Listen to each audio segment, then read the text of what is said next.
Hi, welcome to today's episode of The Young and the Restless. We open up with Sally comforting Nick as he grieves. And we go over to the coffee house and we see Sharon is there looking out of sorts.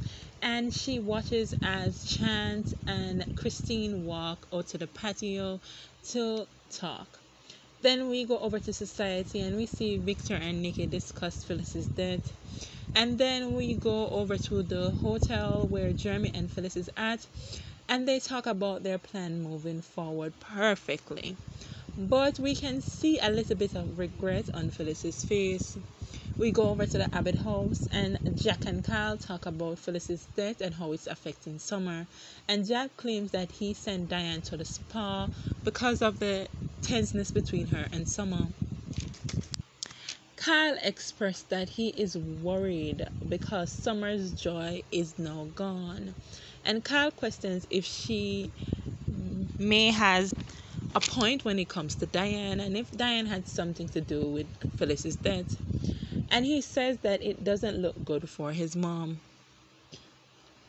Then we see someone knocks on the hotel door where Stark and Phyllis is at. And Phyllis is like, who the hell is that? No one is supposed to know where we're at. Stark opens the door and we realize it's the EMT. Came to see Jeremy and to collect his money payment for the statements he is giving Chance.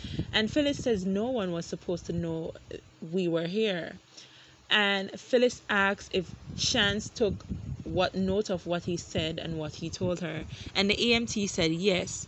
And he complains of Chance constantly questioning him. And Phyllis and Jeremy tells him that he needs to keep giving Chance the same statement. After he leaves, Phyllis asks if Stark can truly trust that guy. Back at the coffee house, Christine and Chance talk, and she tells him that it's impossible to get an autopsy based on the amount of burns that occurred. And she notifies Chance that the lab is testing the blood that the EMT gave them. And they question who is to be blamed, Diane and Stark, because this whole situation seems fishy.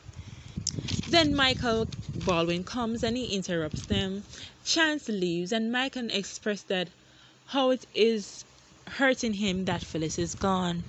Back at the Abbott house, we see Summer comes downstairs and she questions why they sent Harrison away to the park. And Summer claims that she is done grieving. And Jack thinks it is impossible to do so. Summer says that she has work to do. And it's not Marquette, something else. Go back to the hotel. And Jeremy says that it's the same blueprint that Diane used that they are using when she left town. And Jeremy hopes that Phyllis is not in any form of regret.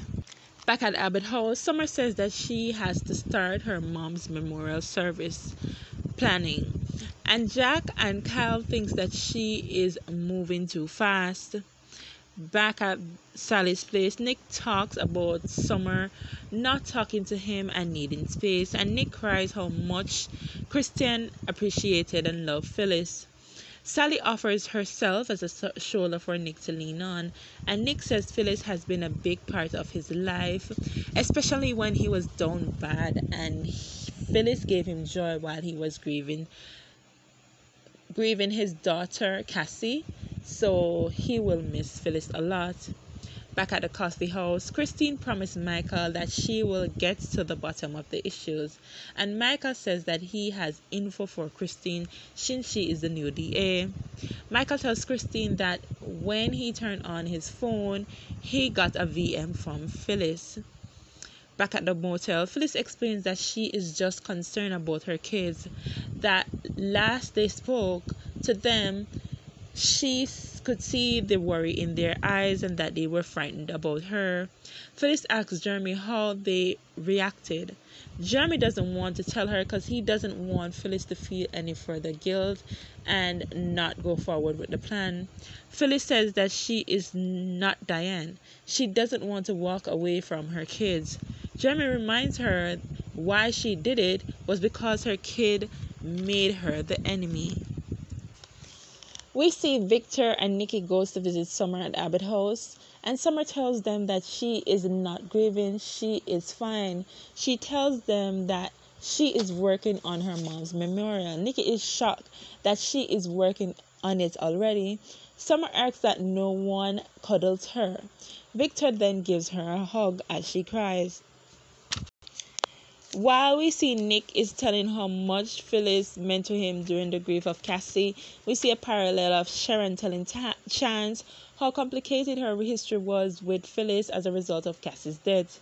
We go back to the Abbott house and Nikki expresses to Summer that she just wants to help her. Summer tells her that she just wants to do the memorial exactly how her mom would want it, and only she can do it. Summer then excuses herself from the situation and goes to do her planning. Back at the motel, Jeremy tells Phyllis to get all the doubt out of her head. He reminded Phyllis that they did it, they went through the plan, now it's time for them to go their separate ways. We find out that Jeremy has new passports and identity for Phyllis, and she should go away, rejoice, and be happy in her new life. Phyllis says that she doesn't know where to go. Back at the coffee house, Michael plays the recording and says that Diane is out of control. In the recording, Phyllis says that Diane attacked her and threatened her to kill her, and she is afraid for her life, and that Diane is a crazy bitch. Christine laughs and says that she, the person who hates Phyllis the most, is the one to bring justice for her. How ironic. Then Michael laughs and says it's almost as if Phyllis planned it all. Back at the Abbott house, Jack and Nikki and Victor discuss Summer's change in behavior, and Victor finds it strange that the ambulance crashed and burned on a particular route. They find it very strange that the ambulance would have took that route.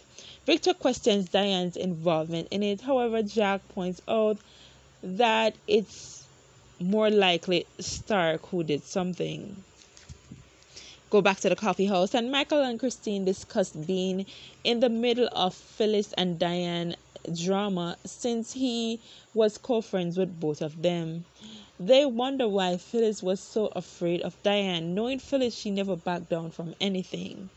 Then we go back to the motel and Jeremy calls a car and says that Phyllis needs to go far away and leave town immediately. He says that you're leaving tonight. But we look and see Phyllis doesn't really want to leave. Thanks for watching. Bye.